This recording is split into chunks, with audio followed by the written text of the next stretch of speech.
Our chair now recognizes Ms. Green for 5 minutes.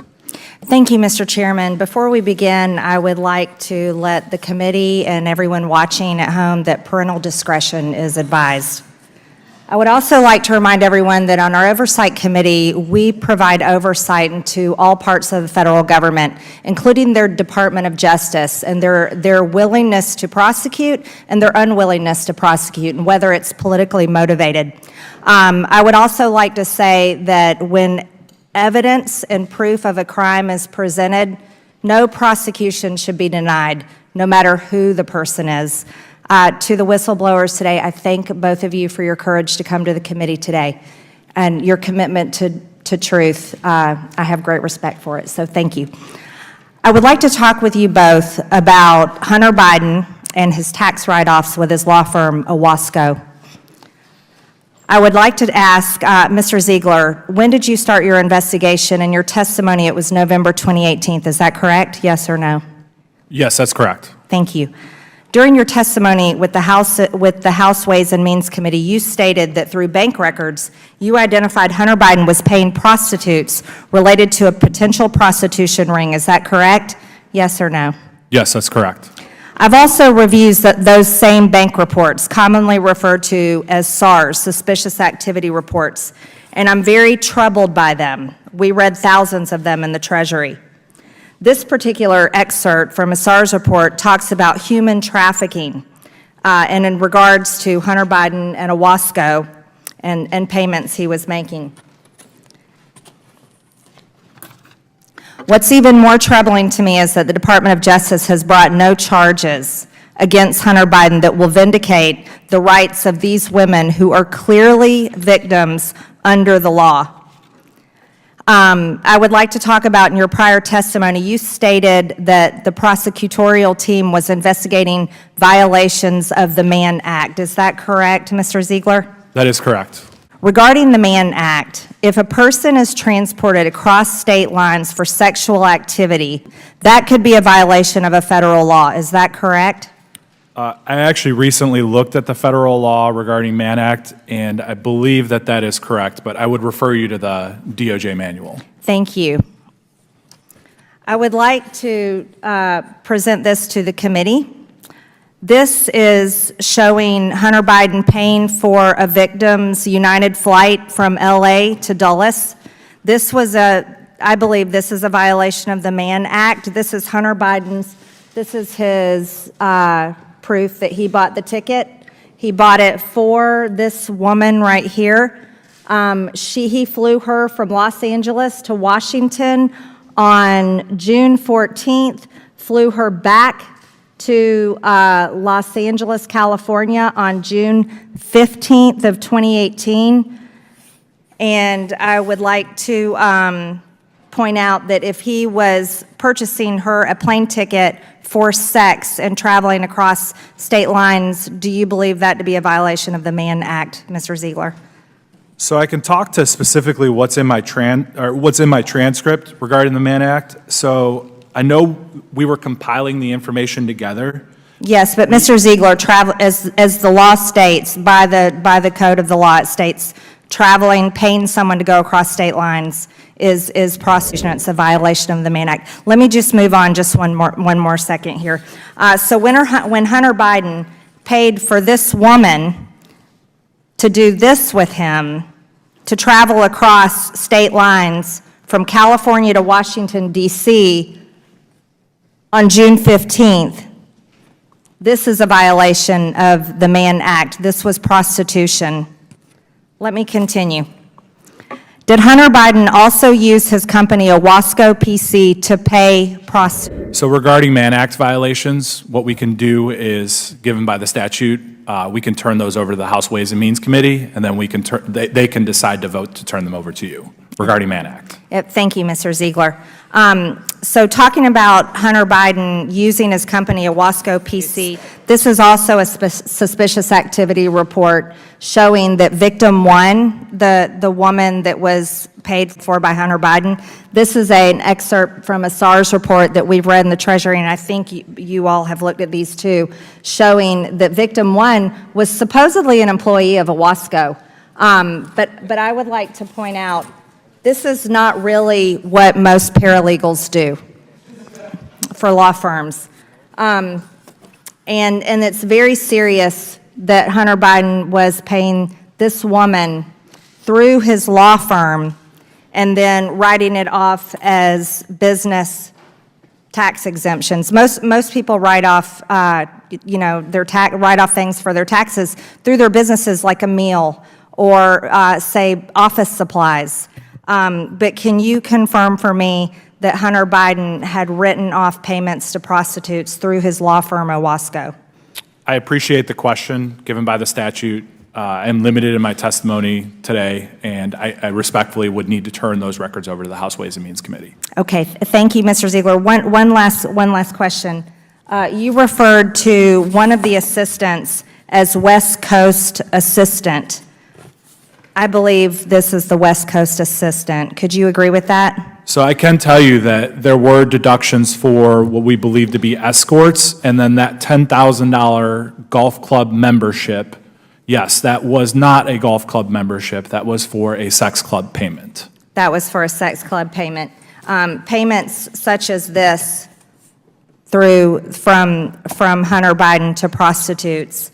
Also, Mr. Shapley. Come on. Mr. Chairman, we're 1 minute and 53 seconds over. As long as Ms. Ocasio-Cortez can get equal time, she can keep going. I will let Ms. Green wrap up 5 seconds, and then I'll give Mr. Mafume additional time. Thank you, Mr. Chairman. Mr. Shapley, you started an investigation into Hunter Biden, codenamed Sportsman, which opened in November of 2018. It was an offshoot of an investigation the IRS was conducting into a foreign-based amateur online pornography platform. This is evidence of Hunter Biden making sex. Excuse me, this is my time. Making pornography. Should we be displaying this, Mr. Chairman, in the committee? The lady's time's expired and went 2.5 minutes over. If Mr. Mafume wants the 2.5 minutes, he can have it. If he wants to yield some to Ms. Ocasio-Cortez when she goes, she can have it. We'll make it right, 2.5 minutes. You all have an extra 2.5 minutes. I'm going to yield to the much improved ranking member, Ms. Ocasio-Cortez from New York, for closing statement. I'll take the gold star. Thank you, Chairman. Yeah. And I'd like to thank our witnesses here today. Once again, we acknowledge fully that this is not easy and that your respect, your service and your public service here is respected and acknowledged and valued. So thank you. Thank you for your testimony.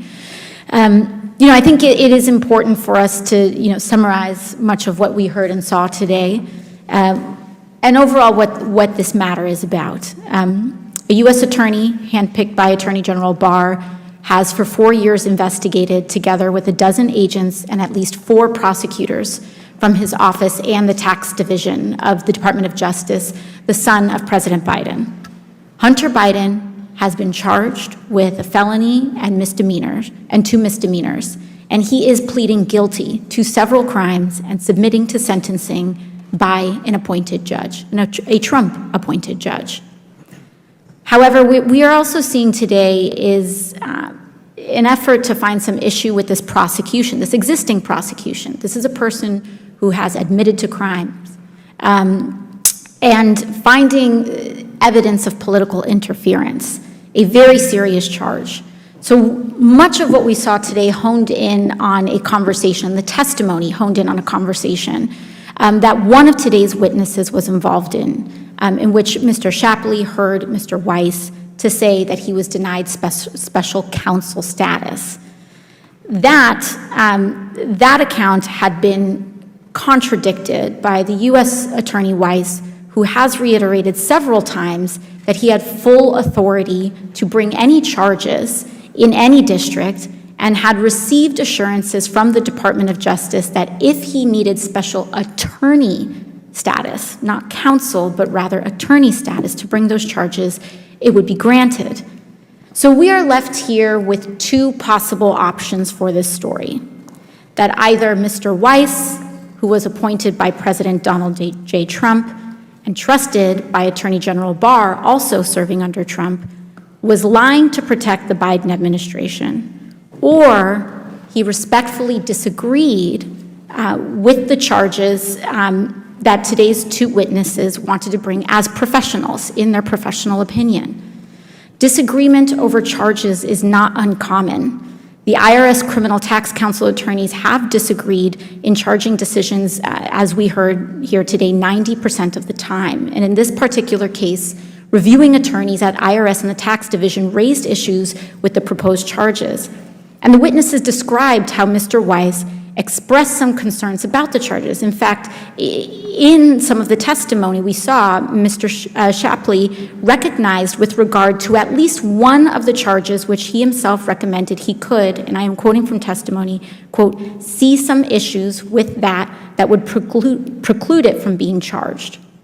Now, I understand why the two witnesses who testified here today are disappointed after 5 years of investigation. I believe you all are honorable, serving professionals, truly. And that Mr. Weiss disagreed with this analysis of facts.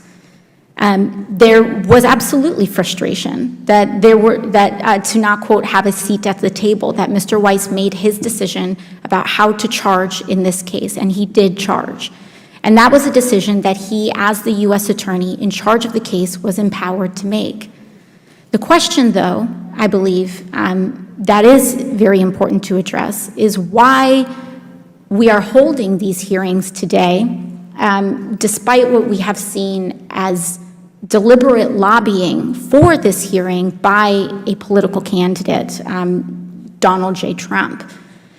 What we also saw today was the revival of certain conspiracy theories around Ukraine, first promoted by Rudy Giuliani during Trump's first impeachment in 2019 and his reelection campaign. We did not bring that up. That was first brought up by the Republican side that required addressing here today. Chairman Comer started this hearing by asking these witnesses about Burisma, and other members of the committee again raised the specter of these debunked conspiracy theories.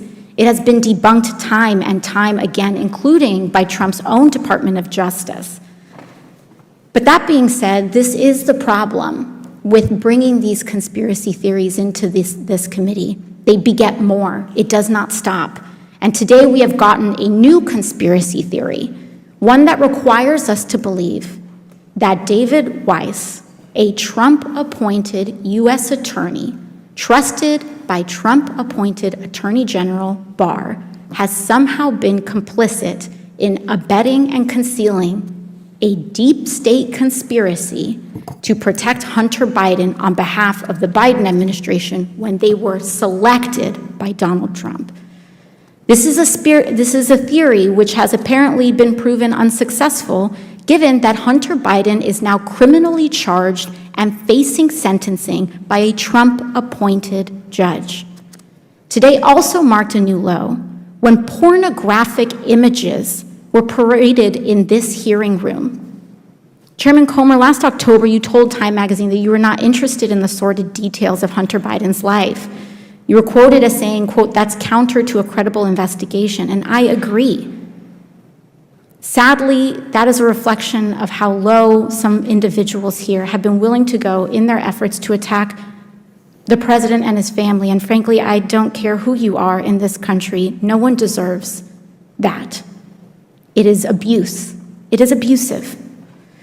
If Republicans truly want to get to the fact here, and they want to understand why Mr. Weiss decided to charge Hunter Biden the way he did, let's hear from Mr. Weiss. But until then, we must move on from these theories and focus on the issues that matter to the American people, like ending the scourge of gun violence that is plaguing our country, confronting and combating the climate crisis, and standing up for our constitutional rights, and yes, going after the enormous amount of inequity and injustice in our tax system. And with that, I yield back to the chair. Gentlelady yields back.